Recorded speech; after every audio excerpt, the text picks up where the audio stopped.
এখন আমরা করব minimum coin change by recursive approach. তো আমরা কি করেছি দেখো, ধরুন আমাদের 60 টাকা বানাতে হবে এই কয়েনগুলো দিয়ে, মানে এগুলো কয়েনের ভ্যালু 1 টাকা 2 টাকা 3 টাকা 4 টাকা। তো এখন আমাদের সর্বনিম্ন সংখ্যক কয়েন দিয়ে হচ্ছে আমাদের 7 বানাতে হবে। এখন আমরা এক্ষেত্রে আমরা যেটা কাজ করতে পারি, দেখো আমরা 1 টাকা 2 টাকা 4 টাকা 3টা কয়েন নিতে পারি, তাহলে আমাদের হয়ে গেল 60 টাকা। আবার কিন্তু আমরা যদি শুধু 3 এবং 4 2টা কয়েন নিয়েই হচ্ছে নেই, তারপর হচ্ছে আমাদের 60 টাকা হয়ে যায়। তো এত সহজ এগুলো বলে দিলে হচ্ছে হবে না, যে আমরা 3 এবং 4 অন্তত 2টা কয়েন আমাদেরকে নিতে হবে, যার কারণে হচ্ছে আমাদের মানে টোটাল হবে 60 টাকা। ঘটনা এরকম হচ্ছে হবে না, সেক্ষেত্রে আসলে করণীয় কি, এত সহজে তো আমার বলে দেওয়া যাবে না। তো এটা ইটারেটিভ অ্যাপ্রোচে আমি আগে যেভাবে দেখিয়েছি সেভাবে করা যায়। না দেখা দিলে আমরা কি করব, না দেখা দিলে তো আর কোনো কিছু করার নাই,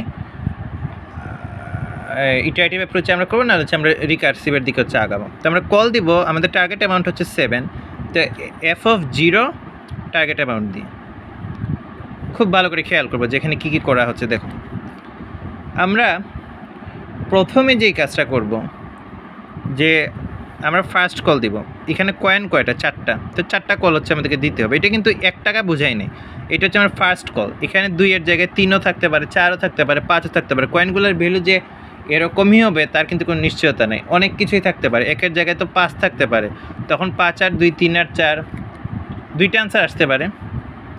এটা হচ্ছে আমার ফার্স্ট কল। ফার্স্ট কলে মনে করে আমি 1 টাকার কয়েনটা নিলে আমাদেরকে বানাতে হবে আর 6 টাকা, তাহলে 1 প্লাস f(16) 1 প্লাস করলাম, তার মানে আমি 1 টাকার কয়েনটা নিয়েছি। আর যদি না নিই, মনে করুন না নিই, আমি অন্য কোনো কয়েন দিয়ে বানাবো, তাহলে থাকবে এখানে f(17), মানে 7টা আমাদের এখনও 7 পরিমাণ বানাতে হবে, কিন্তু এখানে যেহেতু আমি 1 টাকার কয়েনটা নিয়েছি সেক্ষেত্রে আমাকে 6টা বানাতে হবে। এখন আর শুধু সেকেন্ড কল দেবো, সেকেন্ড কল। এটা কিন্তু আমি 2 টাকার কয়েন বুঝিনি, আমি বুঝেছি যে আমি এটাকে এখন দ্বিতীয়বার হচ্ছে কল দিয়েছি। কল দেওয়ার পরে এখানেও সেম, আমি যদি এই ক্ষেত্রে যদি আমি 2 টাকার কয়েনটা নিই, আমার তো এখন 6 আছে, তো 6টা কমে কত হয়ে গেল, 6 - 2 4 হয়ে গিয়েছে। এখানে লিখতে হবে 2 দিয়ে কিন্তু 2 টাকা বুঝাইনি, 2 দিয়ে আমি বুঝিয়েছি সেকেন্ড কল, 1 দিয়ে বুঝিয়েছি ফার্স্ট কল, ঠিক আছে। এখানে 1 2 3 4-এর জায়গায় অন্য কিছু থাকলেও এই যেমন ক্রমজোড়গুলো লিখেছি, যে অর্ডার পেয়ারগুলো লিখেছি, সেগুলোর প্রথম উপাদান কিন্তু 1 2 3 4 এভাবেই হচ্ছে আমাদেরকে লিখতে হতো। তো এখানে যদি আমি এটা ইউজ না করে থাকি, তা আগে যেরকম 17 রয়ে গেছে, এই ক্ষেত্রে আমার থেকে যাবে 26, খুব সহজ। সিমিলারলি এখানে যদি হচ্ছে আমি 2 টাকার কয়েনটা নিই, মনে করে আমি 1 টাকারটা নিলাম না, কিন্তু 2 টাকারটা নিলাম, বিষয়টা এই পরিস্থিতি এই সিচুয়েশনটাকে কিন্তু ইন্ডিকেট করছে। তো সেই ক্ষেত্রে আমি লিখলাম 1 প্লাস f(25), আর যদি না নিই তাহলে f(27), মানে এখন 1ও নিই নেই 2ও নিই নেই। এখন আসলে 3-এর ক্ষেত্রে হচ্ছে আমি কলটা দিব। যদি 3-এর ক্ষেত্রে আমি কলটা দিই, তাহলে আমার যে ঘটনাটা ঘটবে সেটা হচ্ছে যে আমি এক্ষেত্রে আমার যা হবে, ধরো আমি যদি এখন কিন্তু 3 টাকার কয়েনটা আছে, 3 টাকার কয়েনটা আমি যদি কোনোভাবে ব্যবহার করে ফেলি, এখানে কিন্তু একটা বিষয় হচ্ছে যে প্রতিটা কয়েন কিন্তু একবার করে আছে, এটা একটু মাথায় রাখতে হবে। তো এই যে 3 টাকার কয়েন যেটা আছে সেটাকে যদি আমি ব্যবহার করে ফেলি, তাহলে 4 - 3 আমাকে হচ্ছে বানাতে হবে আরও 1। এটা থার্ড কল, এই 3টা আসে থার্ড কলের জন্য, নট 3 টাকার কয়েন নিয়ে কাজ করছি সেটার জন্য না। আর এখানে কত হবে, যদি আমরা না নিয়ে যাই তাহলে তো এই 4 নাম্বারটাই থেকে যাবে, আর যেহেতু কল একটা আমরা বাড়িয়েছি সেই কারণে লিখলাম f(34). এখানে যদি তুমি লিখো তাহলে সেটা কী হলো, 1 প্লাস এই যে 3 টাকার কয়েনটা আমরা ব্যবহার করলে থাকবে 33, এখানে হচ্ছে f(36), এখানে কত হচ্ছে 25 না। যদি এখন আমরা 3 টাকার কয়েনটা ব্যবহার করি তাহলে এখানে থাকবে 1 প্লাস f(32), এখানে হচ্ছে আমার থাকবে হচ্ছে 3। এখন যদি আমরা ব্যবহার না করি তাহলে তো 35ই পড়ে থাকবে, ঠিক না। এখন যদি আমরা 3 টাকার কয়েনটা ব্যবহার করি তাহলে এখানে 1 প্লাস f(34), এখানে থাকবে f(37). এখন আসলে লাস্ট কল হচ্ছে আমরা দিব, এখন যতক্ষণ পর্যন্ত আমরা শেষ পর্যন্ত না আসবো ততক্ষণ পর্যন্ত হচ্ছে আমরা একটা কল দিয়ে যাব।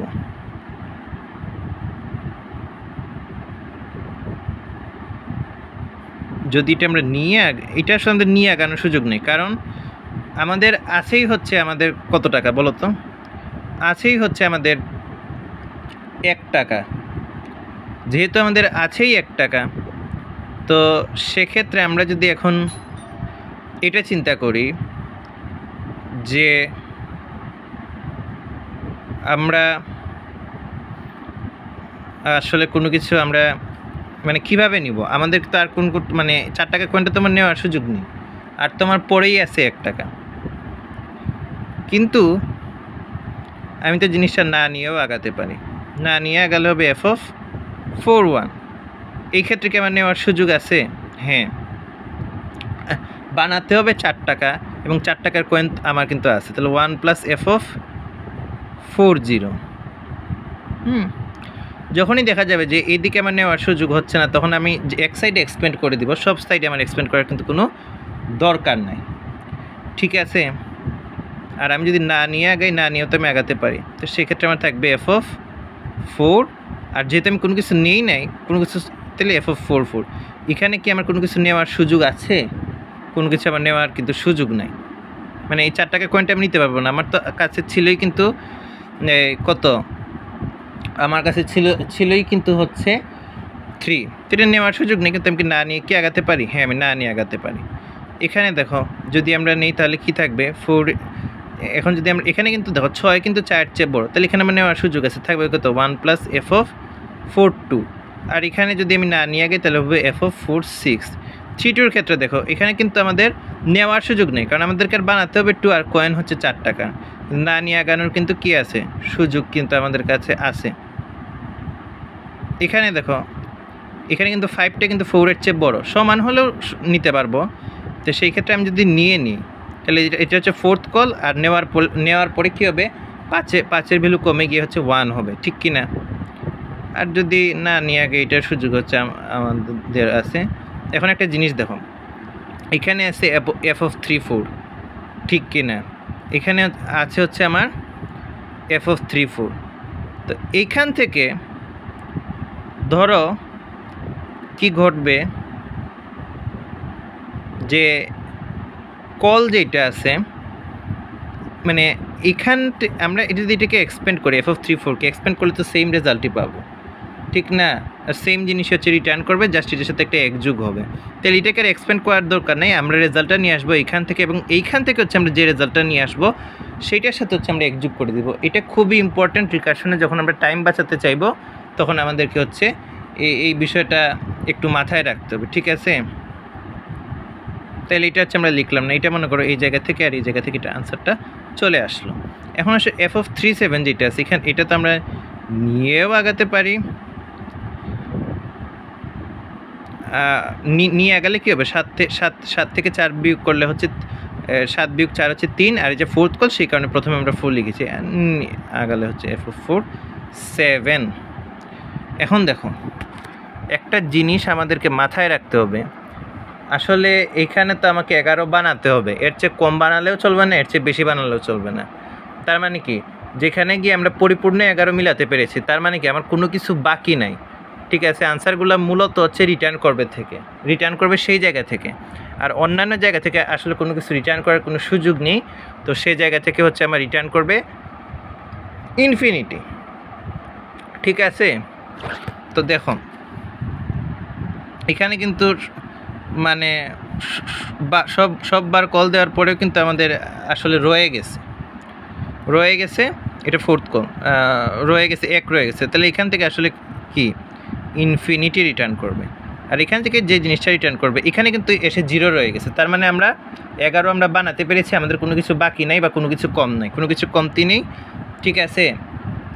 তাহলে f(4)(0) এটা হচ্ছে 0 ভ্যালুর সাথে করেসপন্ড করবে এবং এর সাথে আরও 1 যোগ হবে, তাহলে এখান থেকে যাবে কত 1, এখান থেকে যাবে কত বাকি রয়ে গেছে, যেসব জায়গায় বাকি রয়ে গেছে সেসব জায়গায় আসলে আমাদের কোনো কিছু করার বেসিক্যালি নাই।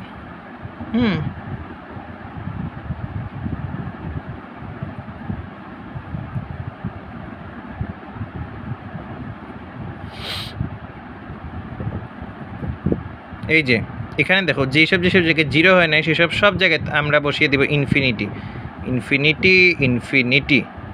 আর এটা আনসারটা আসছে কিন্তু এই জায়গা থেকে 1 থেকে, তার মানে f(3,4) এর আনসারটা হচ্ছে 1, এর সাথে আর এক যোগ করে আচ্ছা এইদিকে হচ্ছে আমরা পাঠিয়ে দিব 2, আর এখানে বাকি রয়ে গেছে ইনফিনিটি, এখানে বাকি রয়ে গেছে ইনফিনিটি। এখন দেখো আমরা হচ্ছে মিনিমাম, তো তাই আমরা সর্বনিম্নটা পাঠাবো, তাহলে ইনফিনিটি এবং ইনফিনিটির মধ্যে মিনিমামকে ইনফিনিটি, তাহলে আমরা পাঠিয়ে দিয়েছি ইনফিনিটি। খুব ভালো কথা। দেখো 2 এবং ইনফিনিটির মধ্যে মিনিমামকে এদিকে পাঠাচ্ছি আমরা 2। এখন এদিকে তাকাও, এর যে শাখাগুলা সবসময় উপর থেকে নিচে কিন্তু যাবে, উপর থেকে তার নিচে হচ্ছে আমরা আনসারগুলো হচ্ছে পাঠাবো। যেমন দেখো ইনফিনিটি, এই ইনফিনিটি এবং ইনফিনিটির মধ্যে সর্বনিম্নকে ইনফিনিটি, এখানে তো একটাই ব্রাঞ্চ, তাহলে এখান থেকে এখানে যাবে ইনফিনিটি, আবার এখান থেকে ইনফিনিটি +1, আনসারটা কত গেল ইনফিনিটি। ইনফিনিটি এবং ইনফিনিটির মধ্যে এই সর্বনিম্নকে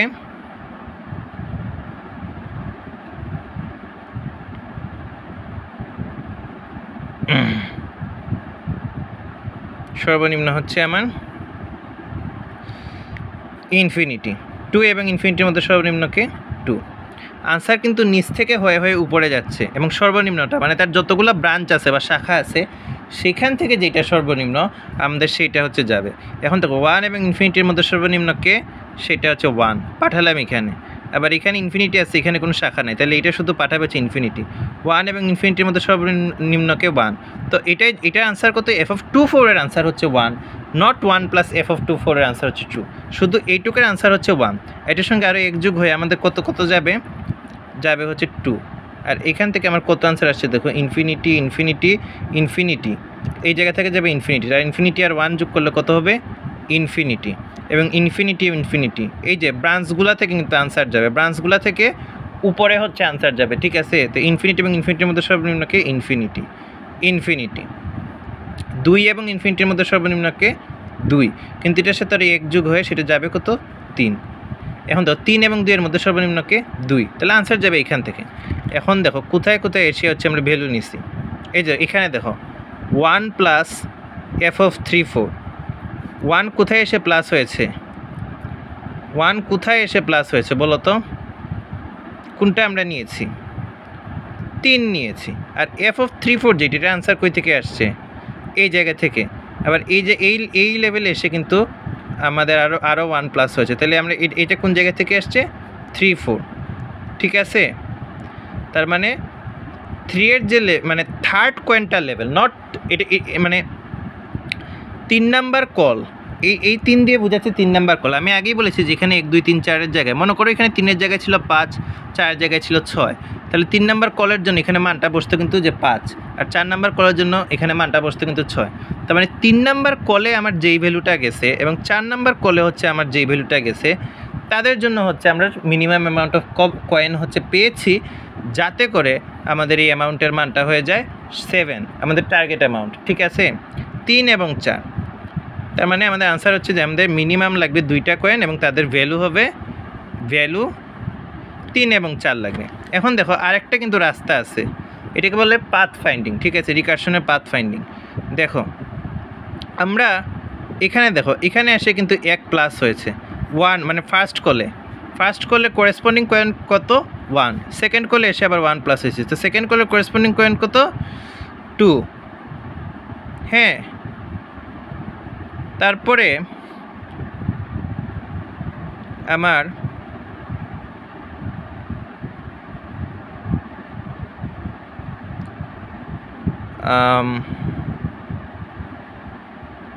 সরি আমরা 1, তারপরে হচ্ছে হ্যাঁ এইখানে আবার মানে 1 নিয়েছি, 2 নিয়েছি, তারপরে এটার আনসার কই থেকে আসছে? এইটার আনসার কিন্তু আসছে এই জায়গা থেকে, কিন্তু আবার এখানে 1 প্লাস করি নাই। দেখো যেই জায়গা থেকে আমরা এনেছি এটার আনসার, সেখানে কিন্তু আমরা 1 প্লাস করি নাই, কিন্তু তার মানে আমরা সেটা নিই নাই। আবার এটার আনসার কই থেকে আসছে? এটা থেকে। হ্যাঁ, আবার এখানে আবার 1 প্লাস হয়েছে, তাহলে এখানে কী কয়েন নিয়েছি আমরা? 1, 2 এবং 4 মূল্যমানের কয়েন নিয়েছি। তাহলে 1, 2, 4ও কিন্তু এটাও কিন্তু একটা পাথ, কিন্তু সেটা মিনিমাম পাথ না। আমাদের আনসার তো হচ্ছে মিনিমাম বের করে, যে মিনিমাম কয়টা কয়েন লাগে। মিনিমাম এখানে 2টা কয়েন লাগে, 3 এবং 4 ভ্যালুর, অথবা 3টা কয়েন দিয়ে হচ্ছে করা যায়, কিন্তু এটা আমাদের আনসার হবে না। তো এই আমাদের পরীক্ষায় যদি কোয়েশ্চেন আসে যে কী কী কয়েন নিয়ে হচ্ছে আমাদের স্বাদ বানানো যায়, তো সেই ক্ষেত্রে আমরা সবগুলা পাতি হচ্ছে ফাইন্ড আউট করব, ঠিক আছে? তো এটাই হচ্ছে আমার রিকার্সিভ অ্যাপ্রোচে হচ্ছে মিনিমাম কয়েন চেঞ্জটা।